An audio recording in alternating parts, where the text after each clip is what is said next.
नमस्कार प्रणाम गोर लगे छी। हम छी रवि कौशल, उपस्थित छी अपन यूट्यूब चैनल रवि कौशल उपस्थित ऑफिशियल के जरिए अहाँ सबके बीच। और अखन लॉकडाउन दस्तक दऽ रहल छै और कोरोना वायरस के जे प्रकोप जे एक साल बाद छलै से फिर पुनः आगमन के कोशिश में छै। और खैर हम अपन यूट्यूब चैनल पर एक नवका ब्लॉग लऽ कऽ आबि रहल छी।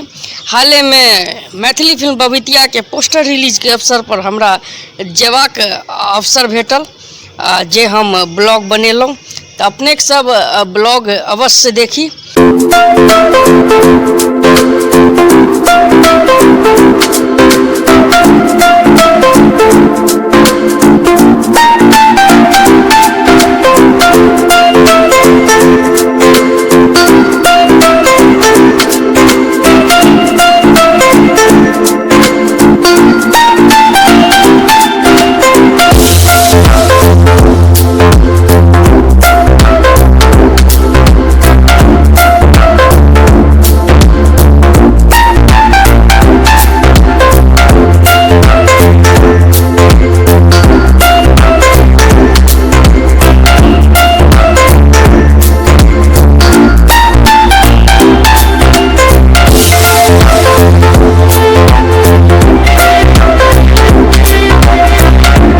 दुनिया के मामला है जे स्त्री सशक्तिकरण तकरा एकटा गाम के एकटा लड़की बबीता जकरा गाम में बोलचाल में बबितिया कहे छे, ओ बबितिया से कोना से अपन पढ़ाई करे छे, अपन दादी के सेवा शुश्रूषा करे छे, असगरे गाम में रहे छे, कोना कंपटीशन के तैयारी करे छे और कोना उच्च शिखर पर जाय छे।